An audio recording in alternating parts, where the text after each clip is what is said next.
Hello everyone, welcome to my YouTube channel. आज हम लोग पढ़ रहे हैं मिसाइल मैन।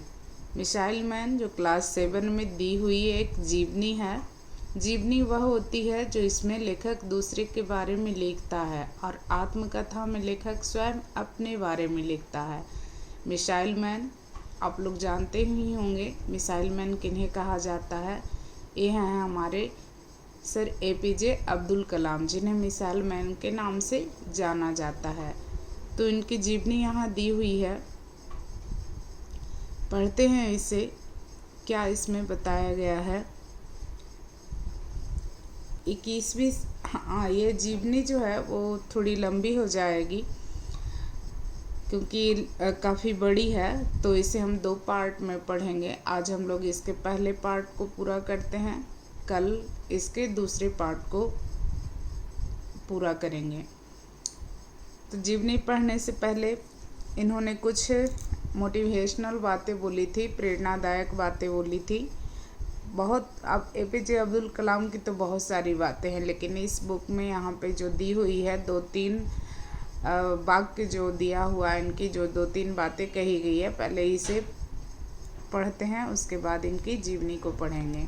क्या इन्होंने बोला है देखिए, यहाँ पे लिखा हुआ है,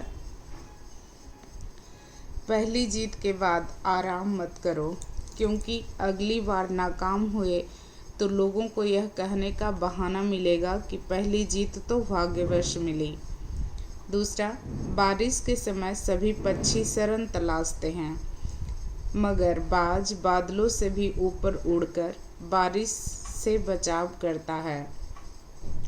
अगर किसी देश को भ्रष्टाचार मुक्त और बुद्धिमान लोगों का देश बनाना है तो 3 लोग बड़ा फर्क ला सकते हैं, पिता, माँ और शिक्षक। कौन 3 लोग बहुत बड़ा फर्क ला सकते हैं? पिता, माँ और शिक्षक। ठीक है, इन्हीं बातों के साथ आज हम इनकी जीवनी को स्टार्ट करते हैं। 21वीं सदी में युवा होती पीढ़ी के सामने डॉक्टर अब्दुल कलाम एक प्रेरक प्रकाश पुंज के रूप में सामने आए। उनका सपना था भारत को एक विकसित राष्ट्र के रूप में स्थापित करने का। उन्होंने साइंस और टेक्नोलॉजी के सहारे देश को बदलने का सपना देखा था।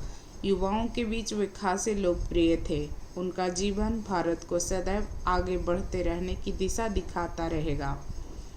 7 भाई बहनों में सबसे छोटे अब्दुल पाकिर जैनुलाब्दीन अब्दुल कलाम के माता पिता ने कभी सपने में भी नहीं सोचा था कि रामेश्वरम जैसे छोटे कस्बे में पैदा होने वाला यह लड़का सिर्फ भारत ही नहीं बल्कि पूरी दुनिया को अपनी प्रतिभा से चौंका देगा। कहाँ इनका जन्म हुआ था? रामेश्वरम। रामेश्वरम के छोटे कस्बे में। इनका पूरा नाम क्या था? इनका पूरा नाम था अब्दुल पाकिर जैनुलाब्दीन अब्दुल कलाम। रामेश्वरम कहाँ पड़ता है? दक्षिण भारत में, साउथ इंडिया में। डॉक्टर कलाम अब्दुल कलाम ने सन 2002 से 2007 तक भारत गणराज्य के सर्वोच्च पद अर्थात राष्ट्रपति पद को सुशोभित किया। कब से कब तक? 2002 से 2007 तक। भारत को गणराज्य क्यों कहा जाता है? क्योंकि भारत भारत की जो जनता होती है वहीं अपने शासक को चुनती है, यानी यहाँ कोई राजा नहीं होता, वंशानुगत शासन नहीं होता। जनता ही क्या होती है? सर्वोपरि होती है। जनता ही अपने क्या करती है? शासक को चुनती है। तो ये 2002 से 7 तक राष्ट्रपति के पद पे रहे। डॉक्टर कलाम का जन्म एक तमिल मुस्लिम परिवार में 15 अक्टूबर 1931 को एक साधारण गरीब परिवार में हुआ था। कहाँ? तमिल मुस्लिम परिवार में, तमिलनाडु, रामेश्वरम वहीं पड़ता है। कब हुआ था जन्म? 15 अक्टूबर 1931 को साधारण गरीब परिवार में। उनके पिता जैनुलाब्दीन और माँ आशियम्मा को समाज में एक आदर्श दंपति के रूप में देखा जाता था। अपने बचपन के बारे में बताते हुए उन्होंने अपनी आत्मकथा, यहाँ देखिए आ गई आत्मकथा। आत्मकथा यानी कि उन्होंने स्वयं अपनी अपनी कथा को लिखा, अपने बारे में स्वयं लिखा था। किन्होंने? एपीजे अब्दुल कलाम। उनकी आत्मकथा क्या है? अग्नि की उड़ान। अग्नि की उड़ान, अग्नि मिसाइल थी, उसी के बारे में लिखे हैं। अग्नि की उड़ान में लिखा है। उन्होंने क्या लिखा था? मैं कई बच्चों में से एक था, लंबे चौड़े, बस सुंदर माता पिता का, छोटी कदकाठी का, साधारण सा दिखने वाला बच्चा। हम लोग अपने पुश्तैनी घर में रहते थे। पुश्तैनी घर जो दादा दादी का चला आ रहा है घर, वहीं उसे क्या कहते हैं? पुश्तैनी घर। मैं कहूँगा कि मेरा बचपन बहुत ही निश्चिंतता और सादेपन में बीता। ये कौन बोल रहे हैं? एपीजे अब्दुल कलाम अपनी आत्मकथा अग्नि की उड़ान में। मैं प्रायः अपनी माँ के साथ ही रसोई में नीचे बैठकर खाना खाया करता था। वे मेरे सामने केले का पत्ता बिछाती और फिर उस पर चावल और सुगंधित स्वादिष्ट सांभर देती। घर में साथ में घर का बना अचार और नारियल की ताज़ा चटनी भी होती, जो कि साउथ इंडिया का खाना है। केले के पत्ते पे ट्रेडिशनल वहाँ के पारंपरिक भोजन है। नारियल की चटनी, सांभर, ये सब तो वो वहीं के थे, तो ये सब खाते थे। उनकी माँ उन्हें देती थी। उन्होंने अपने पिता के बारे में लिखा है, रामेश्वरम मंदिर के सबसे बड़े पुजारी लक्ष्मण शास्त्री मेरे पिता के अभिन्न मित्र थे। इनके ये क्या थे? कलाम मुस्लिम थे, लेकिन इनके पिता के मित्र कौन थे?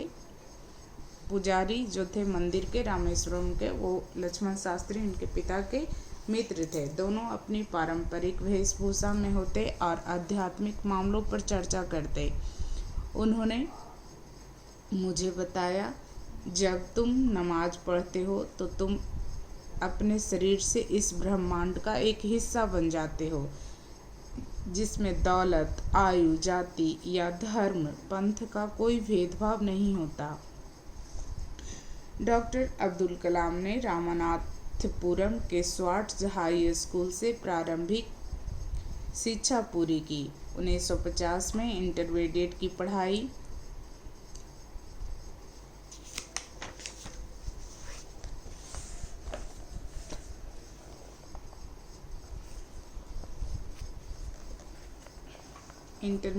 पढ़ाई के लिए त्रिची के सेंट जोसेफ कॉलेज में दाखिला लिया।